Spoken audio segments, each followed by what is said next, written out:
Cordoba, Argentina, the finish line of the 40th Dakar Rally. The city would welcome the winners of the world's toughest race. Competitors took on over 7,000 kilometers of extremely harsh terrain across 3 countries. It was a Dakar to remember. We joined the action midway through the rally at stage 7, with the drivers and navigators well rested following a much-deserved rest day in the Bolivian city of La Paz. Just 1 hour, 35 minutes and 59 seconds separated first from 5th on the overall standings going into the day, which proved to be a dramatic one. World Tour Gazoo Racing South Africa's Nasa Alatia and Janelle de Villiers finished 2nd and 3rd respectively.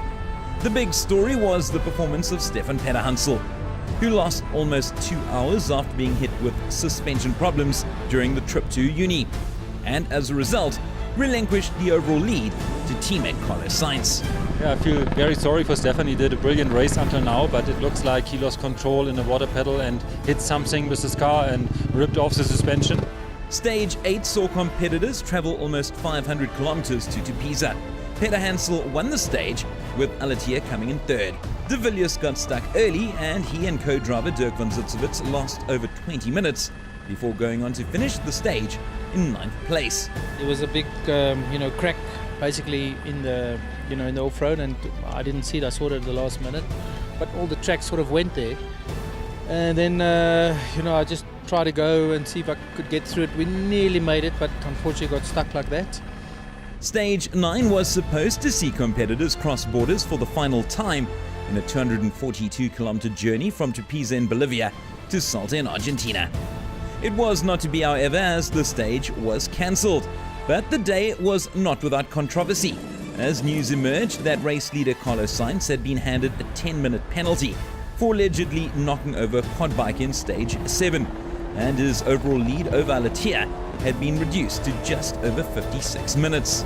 It's looked like maybe not fair, because last year somebody he take 1 hour, and this year only 10 minutes, It was back to racing in stage 10, with a tough 373-kilometer journey from Salta to Belém. The Toyota Gazoo Racing South Africa team had contrasting results. De Villiers and van Zitzewitz finished in 2nd place, 8 minutes and 46 seconds behind stage winner Hansel. Alatia and Mathieu Baumel, meanwhile, had a day to forget, finishing 9th and dropping to 3rd overall. Bad day. We broke the rear triangle. Last 70k, we tried to push and to be, to catch at least Carlos, because we take a lot of time in morning, but it's look like not good for us. But okay, we are 3rd overall now. Stage 11's difficult 280-kilometer journey to the famed Fiambala was a brilliant one for Toyota Gazoo Racing South Africa, as Bernard ten Brinke and Michel Perrin won a 3rd stage for the outfit. The pair finished 4 minutes and 35 seconds clear of 2nd place Cyril de Prey and David Castera. It was really difficult to find the right track, and we were only the 4th car, and the tracks go left, right, and sometimes we make our own decision, our own lines. The stage which is very difficult and where the fight is still there, so it's not a win that you get because all people are slowing down, so of course it's a good value. On to stage 12, an arduous 523-kilometer trek to the city of San Juan. It was another memorable day for the team from South Africa. We win today, and really we try to push, and the Toyota Hilux, really a strong car. The 13th and penultimate stage, a journey to Cordoba, was arguably the most dramatic one of the 40th Dakar Rally. Defending champion Hansel lost almost an hour following a crash, and that moved ten Brinke into 3rd place overall. But the Toyota Gazoo Racing South Africa driver soon suffered engine problems, and he and Michel Perrin's Dakar Rally came to an end. Not a nice end of the Dakar. We finished the first part, I think, two minutes in front of Nasa. And the second part of the stage, we start good, and then the engine failed, and it stopped, and it was over. We were on the way to be 3rd podium, but it's like this is racing, and again, I have more smile on my face than disappointed because I'm so happy to be part of that team. Alatia and Bommel claim their 4th stage win and 5th for the team, climbing to 2nd overall. Thank you, guys. Thank you. Meanwhile, De Villiers and Van Zitsevits finished in 3rd place and moved up to 3rd. You know, it went okay for us until 10 k's from the finish, you know, and then in a bad fish area, lots of dust.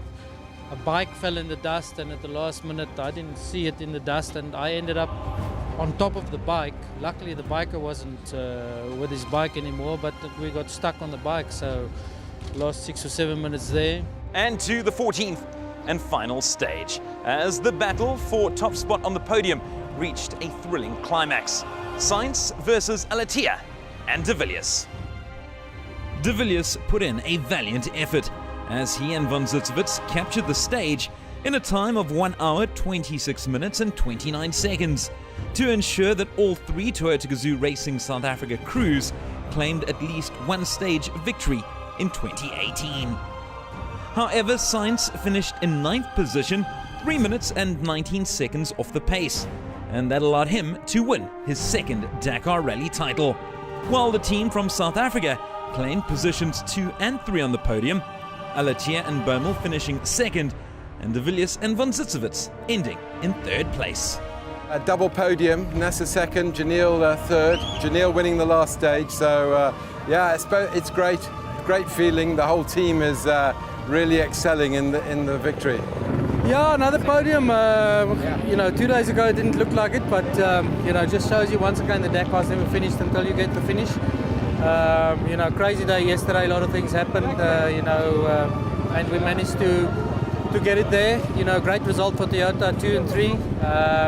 You know, not the we were looking for the win, but you know, congrats to Carlos. He did a great job. He's the only driver out there that, you know, that hardly made a mistake, and you know, at the end of the day, that's what counted. Really, it was a great Dakar for us, you know, and finished 2nd place, and yeah, I'm quite happy, you know, that Toyota working for this Dakar really very good, you know, and the team doing good job, you know. I'm quite happy to finish this race because it was very tough race. I'm proud with all the stuff that happened to us and to our Hilux that we made it to the finish first, and it didn't look so nice for us in between so good, and to make it to the podium and finish this off with a stage win with our Hilux, that is really amazing, and yeah, I'm very happy and proud about it.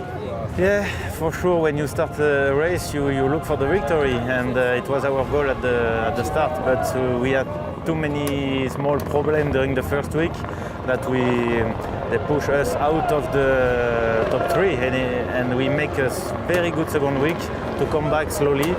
And this 2nd place for us is like a victory. We still need to win this race, and that's what it's all about. So if we can come back to try and do that, we'll be trying our hardest to do it.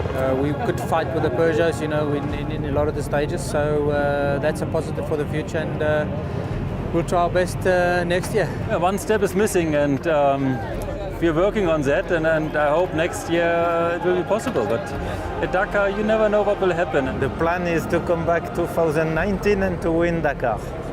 Of course, we are coming, and we promise, and we will win.